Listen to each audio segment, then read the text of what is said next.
এবার ঢাকায় সিনেমার শীর্ষ নায়ক সুপারস্টার শাকিব খানকে নিয়ে নতুন সিনেমার ঘোষণা দিলেন মাস্টার মেকার মালেক আফসারী।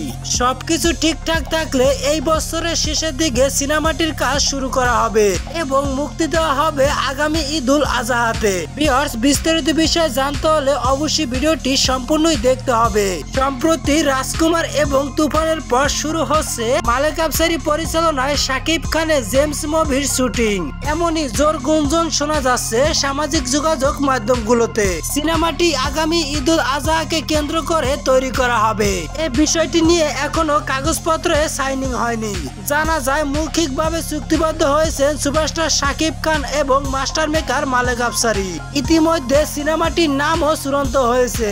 শাকিব খানের এই নতুন সিনেমার নাম দেওয়া হয়েছে জেমস। তুফান সিনেমার পরে এই বিষয়টি নিয়ে প্রকাশ্যে আসতে চান সিনেমার পরিচালক, প্রযোজক এবং সুপারস্টার শাকিব খান। জানা যায় সবকিছু ঠিকঠাক থাকলে নাকি আগামী ঈদুল আজহায় সিনেমাটি মুক্তি দেওয়া হবে।